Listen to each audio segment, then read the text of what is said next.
So hello guys, आपका स्वागत है टेक्निकल प्लस मस्ती में। और मैं संजय, और आज हम लोग इस वीडियो में बात करने वाले हैं सोलर में किस तरह से ज्यादा बिजली जनरेट किया जाए या सोलर कैसे ज्यादा बिजली जनरेट करेगा। तो कंप्लीट वीडियो को देखिए, तभी आपको समझ में आ जाएगा कि आप कहाँ सोलर इंस्टॉल करते समय आप कहाँ पे गलती करते हैं। तो इस तरह का गलती करने से आपका सोलर का जो जनरेशन है ये कम हो जाता है। और अगर आप सोलर से ज्यादा बिजली बनाना चाहते हैं तो पूरा वीडियो को कंप्लीट वॉच कीजिए, आपको पूरा समझ में आ जाएगा गलती क्या किए थे आप। तो उसको आप सुधार करेक्शन करके आप उसमें ज्यादा बिजली जो है आप जनरेट कर सकते हैं। तो चलिए शुरू करते हैं आज का वीडियो। सबसे पहले बात करते हैं कि आप जो सोलर लगाते हैं वो आपका एरिया कैसा है। वो आपका अगल बगल पेड़ पौधा या छत वगैरह इसका शेडो फ्री एरिया होना चाहिए। अगर शेडो फ्री एरिया नहीं है तो आपका जो है जनरेशन कम हो जाएगा, क्योंकि आप मान के चलिए कि आपका 12, 1, 2, 3 बजे तक आपका 3 बजे तक आपका जो है धूप मिल रहा है और 3 बजे के बाद कोई शेडो आ जा रहा है, छत आ जा रहा है या पेड़ आ जा रहा है, कोई भी आ रहा हो, उस पर अगर शेडो आता है तो आपका जनरेशन जो है वो कम हो जाएगा। अब आते हैं दोस्तों दूसरे टॉपिक पे। तो आपका जो है सोलर सिस्टम पैनल जो लगता है वो देखिएगा हर जगह ऐसे झुका हुआ रहता है। क्यों झुका हुआ रहता है? तो उसका जो है एक टिल्ट एंगल होता है। सोलर पैनल लगाने का एक टिल्ट एंगल होता है। अगर आपका टिल्ट एंगल पे अगर नहीं लगा है तो आपका जो है सोलर का धूप का जो एफिशिएंसी होता है वो प्रॉपर काम नहीं करता है। उसके चलते आपका जो है जनरेशन कम हो जाता है। तो अगर आप सोलर इंस्टॉल किए हो या करेंगे तो आप हमेशा इस चीज का ध्यान रखें कि आपका सोलर जो लग रहा है, सोलर प्लेट्स, वो टिल्ट एंगल पर ही लगा रहे। आपका आप जो भी क्षेत्र में रहते हो वहां हर जगह का एक टिल्ट एंगल होता है। तो आपको उस टिल्ट एंगल को देख के अपना सोलर पैनल्स का आपका झुकाव जो होता है वो टिल्ट एंगल को देख के ही झुकाव होता है। वो आप जैसे तैसे अगर आप सोलर पैनल को लगा देते हो इस तरह से टेपर करके अंदाजे आप लगा देते हो, तो अगर प्रॉपर उसको धूप का एफिशिएंसी सूरज की एफिशिएंसी नहीं मिलेगा तो आपका सोलर जो है उतना प्रॉपर बढ़िया तरह से काम नहीं करेगा। जनरेशन तो करेगा पर वैसा नहीं करेगा जैसा आप उम्मीद करेंगे। तो इस चीज का ध्यान रखना बहुत जरूरी है। सोलर जो है वो टिल्ट एंगल पर ही लगा हुआ होना चाहिए। अब आते हैं दोस्तों, आपका जो सोलर सिस्टम लगता है उसका कनेक्शन के बारे में बात करने वाले हैं। तो उसका कनेक्शन कैसे करें और ताकि आपका जो है जनरेशन ज्यादा हो।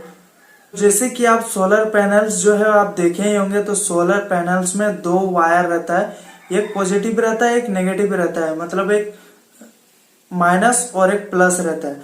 तो उसमें आप देखे होंगे कि केबल का एंड में जो होता है MC4 कनेक्टर होता है। तो MC4 कनेक्टर जो होता है उसको आपको काटना नहीं है।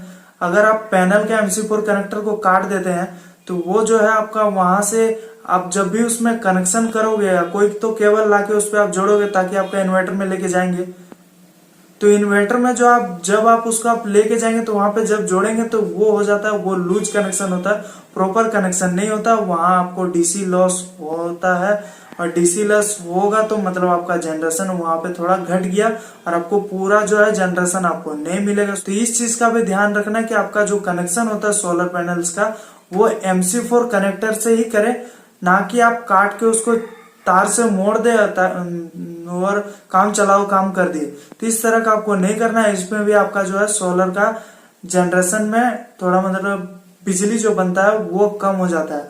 तो इस चीज का ध्यान रखना आपको बहुत जरूरी है। अब आते हैं दोस्तों, उसका जो वायरिंग करते हैं, वायरिंग में जो केबल लगाया जाता है वो कौन सा केबल लगाएं। तो बहुत आदमी का जो है कंफ्यूजन रहता है कि कौन सा केबल इसके लिए परफेक्ट है और सही है। तो केबल आप जो है आप DC केबल यूज करें। बहुत जगह हमने भी देखे हैं जो बहुत कोई काम करके ऐसा चला जाता है जहाँ पे AC केबल वगैरह से कनेक्शन कर देते हैं। AC केबल से कनेक्शन करते हैं तो AC केबल से काम चलाऊ हो जाता है, वो चलता है पर प्रॉपर काम नहीं करता है। अगर आपका DC है, DC करंट है, तो उसमें आप DC ही केबल के यूज करें। अगर आप DC केबल को यूज करते हो तो आपका जो है प्रॉपर बढ़िया से आपका जितना बिजली जनरेशन होगा उतना आपका फायदा होगा, ना कि आप AC केबल लगा देते तो आपका जो है जनरेशन में कमी आ जाता है। आपका केबल उतना लोड उठा ही नहीं पाता। DC जो है डायरेक्ट करंट है, वो डायरेक्ट आपका सीधे केबल पे हिट करेगा तो वो ज्यादा दिन तक टिकने वाला नहीं है। तो इसीलिए उसमें आप DC केबल को ही यूज करें ताकि आपका जो है केबल भी बढ़िया लॉन्ग टाइम तक चले भी। अब आते हैं दोस्तों सोलर लगाने का जो सही डायरेक्शन होता है वो कौन सा होता है। तो हम लोग जानेंगे कि सोलर लगाने का सही डायरेक्शन कौन सा है। आपका जो सोलर सिस्टम है वो आपका सोलर सिस्टम जो लगेगा वो साउथ फेस की ओर रहेगा। तो दोस्तों साउथ फेस की ओर रहेगा आपका सोलर सिस्टम। तो क्यों रहेगा वो साउथ फेस की ओर? तो जैसे कि आपका जो सूरज सन है वो आपका पूरब से पश्चिम की ओर जाता है, पूरब से पश्चिम की ओर जाता है। तो दक्षिण होते हुए घूमते हुए जाता है, पूरब मान लीजिए पूरब से दक्षिण से होते हुए पश्चिम की ओर जाता है। एक आधा चक्कर घूमता है। तो आपका इस तरह से अगर आधा चक्कर घूम रहा है तो बीच में आपका पड़ जाता है साउथ।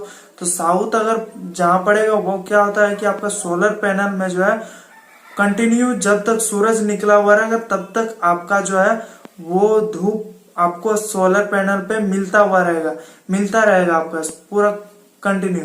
तो इससे भी आपका सोलर पैनल्स का जो है ये बढ़िया काम करता है और आपका बिजली जो है ज्यादा जनरेशन करता है। तो अगर आपको साउथ फेस किस तरह से निकालना है, तो अगर आपको समझ में नहीं आता है तो आपको आई बटन में इसका वीडियो मिल जाता है। इसका मैंने एक वीडियो बना के डाल चुके हैं और आपको डिस्क्रिप्शन में मिल जाएगा। और फेसबुक पेज और इंस्टाग्राम पेज को भी फॉलो कर। आई होप कि आपको समझ में आ गया होगा कि आपका जो बिजली का जनरेशन है किस प्रकार बढ़ाया जाए। तो गलती करने से पहले आप अगर इस वीडियो को देख लेंगे तो आपसे दोबारा गलती आप नहीं करेंगे। अगर किए भी होंगे तो उसको आप सुधार लें ताकि आपका बिजली सोलर से जो बिजली बन रहा है वो जनरेशन आपका बढ़ जाए। तो आज का वीडियो को करते हैं यही समाप्त, फिर मिलते हैं एक नए वीडियो के साथ। तब तक के लिए बाय।